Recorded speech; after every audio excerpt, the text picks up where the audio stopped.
Hello everyone, I'm the Black Shadow, and we're continuing our journey through more classic retro Sega games. Maybe the word classic might be a little strong for this one, but as we're on this theme, this is one I just have to bring to you guys. Welcome to Chakan, the Forever Man.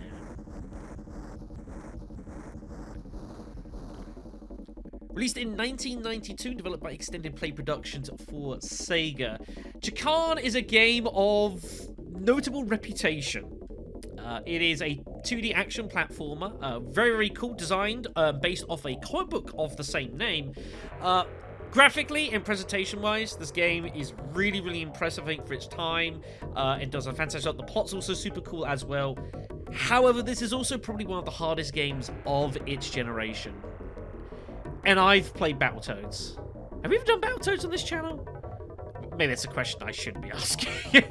But in any event, as we're in the Sega Genesis era, I have to show this game to you guys. I played this plenty when I was younger. Oh man, it was trial by fire. So, the plot here, basically, this is Chakan, a legendary swordsman who basically thought he was the best fighter on the planet. So he challenged Death himself to a duel. And the wager was set. If you win, eternal life is yours. But if Death wins, your soul is mine to do with as I wish. He accepted. They went to war because, you know, that seemed an intelligent thing to do. Again, I think the Art of 92 is really cool. It takes those fear in mind that even Death himself was taken aback and then incredibly failed. Yes. However, there is, of course, a catch. I toppled the master, and he granted my reward. I am cursed to live until all supernatural evil is destroyed. Yep. Didn't tell him the whole thing. And so that sets up the plot for Chakan. We must scour the natural and supernatural planes. And once we manage to slay all evil in the world, Chakan will finally be able to seek his rest that he now so badly desires. And this is why you don't fuck with death. Now, the good news, this game features infinite lives, because of course, you're the Forever Man. Bad news, you're probably going to need all those lives.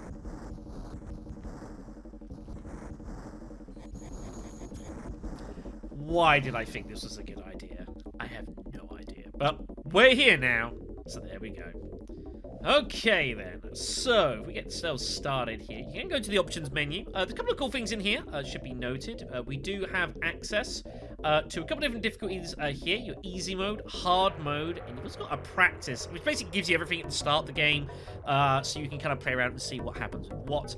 I don't think there's any particular difference between easy and hard mode, except on hard mode, everything just hits you, like, for twice as much, basically. Don't do this. Play the easy mode, it's fun. We also have ourselves a choice of different control schemes if you want to. I think I'm going to go with this, actually. Jump A, attack there. Yeah, that looks pretty good to me. I think that's going to set best. I'm having to play this on PlayStation controller, so I'm going to go with this one. Let's get ourselves started then, shall we? So when you first load into the game, you'll be introduced to this. And you might be wondering, what in the hell is going on? Well, there's actually a lot going on here, which I'll break it down to you. So, Chakan is really cool in that basically we have 4 different planes that we need to traverse. We've got water, we've got earth, fire, and air. Now, the game's really cool in that we actually have more or less total freedom in how we approach the game. We can take on these stages in any order we want. We can keep going down the same one all the way, or we can chop and change as we desire. There are a couple of soft blocks, a couple stages where we're required to have particular items that you would have found potentially in other planes. So you don't have entire freedom immediately, but the concept is generally the same. So we could do whatever we want, more or less. You've also got these hourglasses here as well. Now, one of the tricky things about Chakan is that you have a time limit to go through the various planes. There are 3 stages, basically, for each part of the plane. 6 in total, we'll get into that later on. And you need to have cleared 3 of those stages, the first 3 or second 3, before you run out of time entirely. Otherwise, you have to start all over again. That's a problem. That's a significant problem, and it's something we're going to have to deal with. That is what it is. However, one thing that's also worth noting is you see these potion bottles are not only representative of elements, there are also potions in the game to make various spells, our alchemy system. Now, the problem is that the game, and even the manual, kind of tells you what happens, but it's very obtuse in telling you how to make it work, and it's something that you do have to learn in order to basically make progress in this game, which is definitely a thing. So, where do we want to go to first? My recommendation is probably to go either the water section first or the fire section for the first stage. We want to do all of the first stages first to get hold of a variety of different weapons. We're going to need to clear various areas. So I'm going to go do the fire area first, but you can, again, take what you want. You can even do earth if you wanted. Earth's probably sensible. I would not go air first up. That's asking a lot of trouble. So here's Chakan, by the way, getting you feel for him. He's not the quickest mover, unfortunately. He does have the ability to do jumping. You can short jump, you can long jump. You also have access to a double jump, which you can combine with swinging with your various attacks in order to do a ton of damage. It's very cool. You can also attack downwards as well. You're going to have to get used to this, kids. There's a lot to learn. Alright then, so first up is going to be here, the fireplace.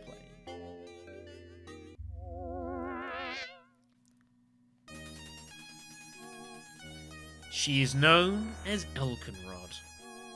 She was once a beautiful healer who cured the sick and soothed those in pain. Now on the side of darkness, Elkenrod feeds on the pain and suffering of her captives. The greater their suffering, the more power she wields. Again, I think the game does a really fun job of a lot of the plot. There's some cool stuff going on here. Do appreciate it.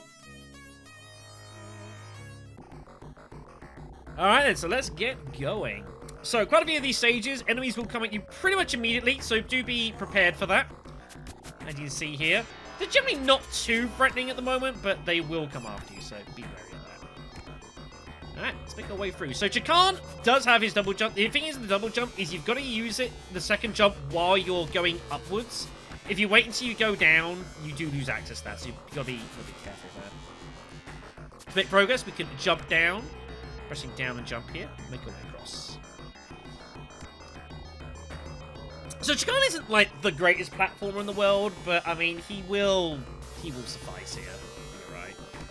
There is another route down this right side here. The problem is I don't actually think I can do what I want to do down here. There are some potions down this right side. The problem is I don't think I can actually get access to these. Now this is a false one, pretty sure. It is indeed. A load of enemies here coming for us here. The problem is we got to get across here, and I don't know if I can actually do that. Oh, it's close. Yeah, you see that skull thing there? So that skull thing is basically saying I need like one of our weapons, a grapple hook we can use to swing across that. I'm pretty sure that's what that is. I don't actually think I can get across there without it, so we're gonna have to leave those potions alone. But it's okay. It's not a big deal. Way back in again. So yeah, one thing with Chakan's weapons is that you can, most of your weapons, just simply hold out. And if the enemy does walk into it, they still take the damage, which is worth noting.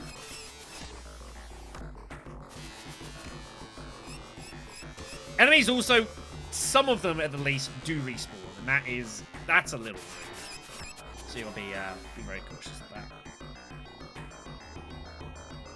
So, let's go down this left side, which is the way we actually need to proceed out. There we go. Just gotta use how combat works. It does take a little while. Now, jump down here. Ow.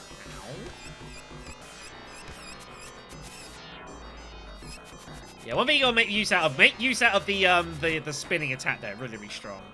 Now, there are also secret passages in this game, because, of course, there are. And here are the potions. Here's what someone looks like. You've got a green potion and a red potion. So the way alchemy works in this game is that there are 12 spells in the game, and all of them require 2 potions, basically, and they can be of any color. Press the start button, you'll go to your spell screen with a list of what spells are available to you. So we've only got access to this one here. Now, the manual will tell you what these kind of are, but it doesn't actually tell you how you make them, which is the problem. This is a bomb spell, which basically just like hits all enemies on screen. It's actually not too bad, but it is very pricey. There's all sorts of stuff here from like enhanced weaponry to projectiles, healing. We can reverse time, we can jump further, stuff like that. All sorts of bits and pieces. You can only carry up to 4 of these potions at any one time, so be also careful of that. Alright. We're head down this right side first here. There are some goodies for us. Careful, this is a trap.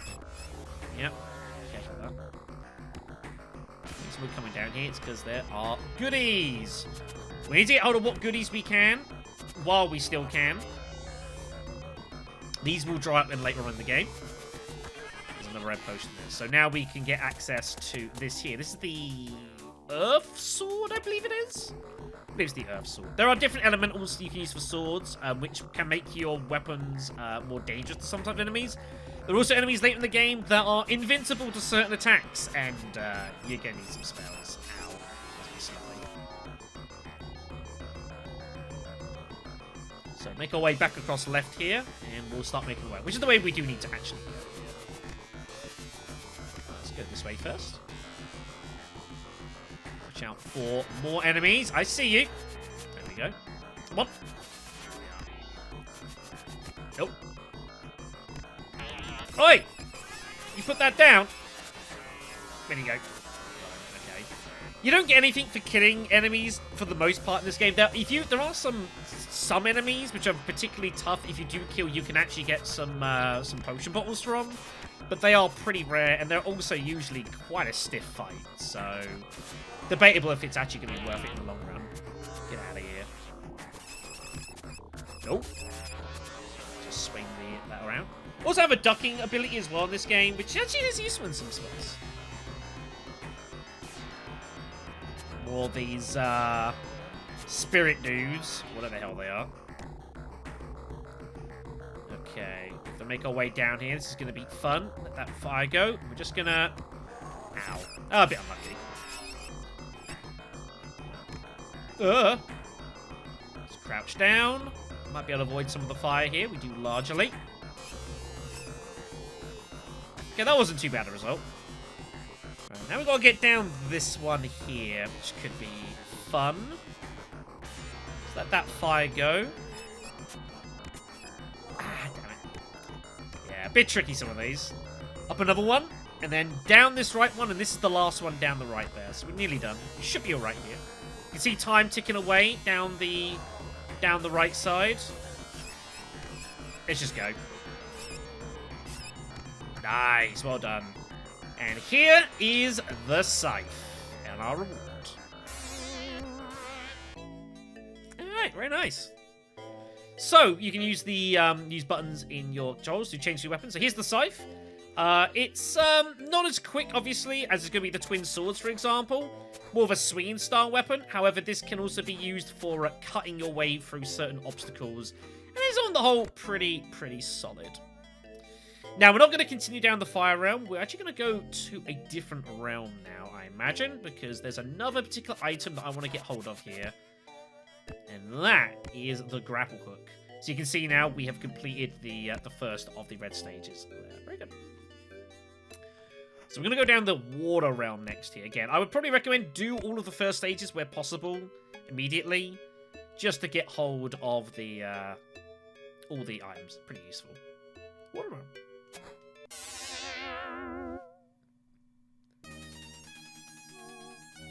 From the blackness of the deepest ocean, it came. The one called Mantis created an evil army and built a fortress to protect it from me. It has wasted its time. My swords will taste your evil blood. Very foreboding. So one thing you'll notice immediately is a very different kind of feel of the stages. And they all have their kind of little gimmicks and fun and games. Alright, so here we are in the water stage. Being in the water, pretty dangerous. I'd be careful about going in there. Oh, I forgot about, there's also a roll function. I completely forgot about that. Yeah, so if you're crouching and then you press on a direction, you can use the attack button and you actually roll a sort direction. I forgot that was a thing. These dragonflies will be a bit of a pain. Being in the water, not great for us. We want to try and stay out where possible. Now, you see there is some, there's a potion up there. I would be very interested in that.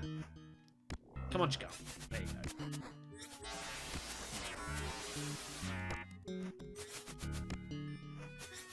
There we go. Alright, water potion. Nice.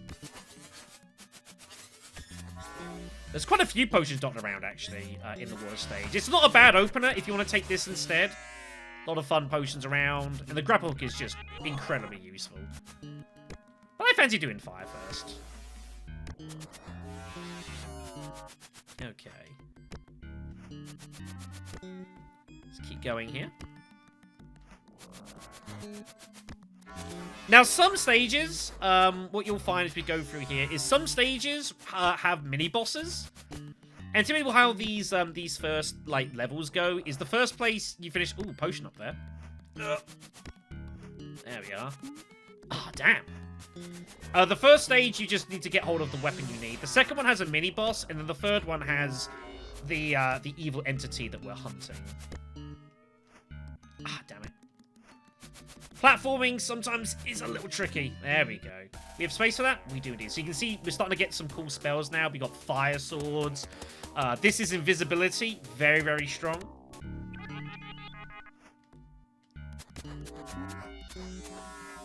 Okay. One thing that is also worth noting, by the way, is that if you do go through a stage and you are defeated, you do keep all the loot that you got through. So there are some stages where you might consider, like, taking out of potions, deliberately getting yourself killed, and then redoing the stage a couple of times to get hold of some... Oh, Christ, lizard man. Hey! To get hold of a load of potions. It's not an outrageous consideration, actually.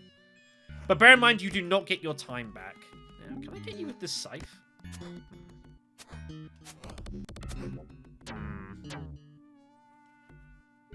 Well, this is going to be awkward. Sir, please. Get him. No. Oh, wrong button. There we go, scythe him there. So you notice how, like, with the sword, it took a couple of hits, but with the scythe, we one-shot the guy? Yeah, stuff like that is worth noting. There are some potions up here, but getting access to some of these is going to prove a little tricky, I think. What a potion here.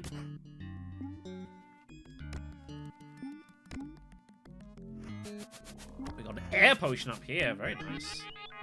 So you can see we're now getting, yeah, loads of stuff here. We've got, that's invulnerability. This is one that actually, I believe, lets you leave and, like, create a door in somewhere. This is high jumping. That's ice stuff. But yeah, we'll be making more use of these potions and spells a little bit later on in the game, more or less. Anything up here? Oh, it's just another route it could have taken. Okay, cool. No, no. One thing that you have to get used to as well is, like, getting the absolute maximum out of Chakan's jumping ability, which is also a little difficult. I believe there's another potion up here.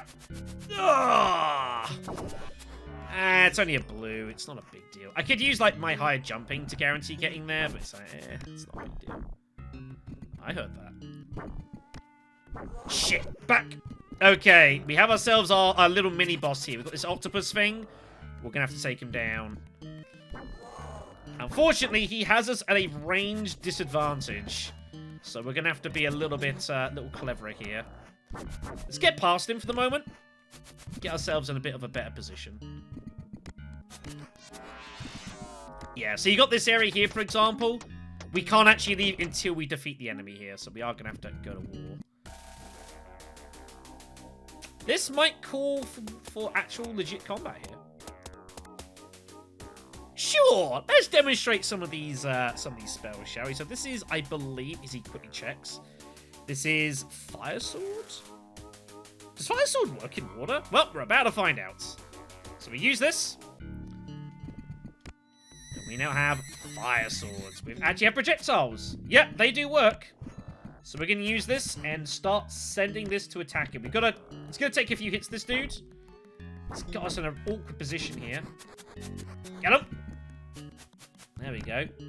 One tentacle gone. But yeah, you've got this stuff to use, so I would highly encourage using, you know? Come on, you. Come on. There we go. This guy's toast. There we go, beautiful. Alright then. And now that he's defeated, we should be able to progress through here. Yep. Very nice.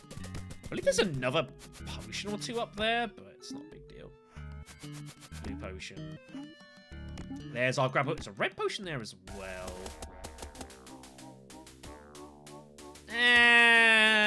We'll be fine. But yeah, the spells don't last forever. I forget how long they do last, but they are usually very, very strong and required. Here's the grab hook, everyone. Very nice. Okay, then. So, yeah, the grapple hook is super duper useful for getting around various stages. Can be used as a defensive weapon as well, but this will allow us to do a lot of cool platforming. Although, it's still a little tricky. We'll make it work. Anyway, so that is going to be our introduction here for Chakan. We'll be doing a lot more of this. What do we want to go to next? Do we want to carry on the fire section? I think so. I just want to get hold of that. I think we should be good to just carry on the fire stage, get that through that, and then we'll rock and roll from there. So yeah, thank you very much for watching, everyone. Take care of yourselves, and we'll see more from Chakan next time.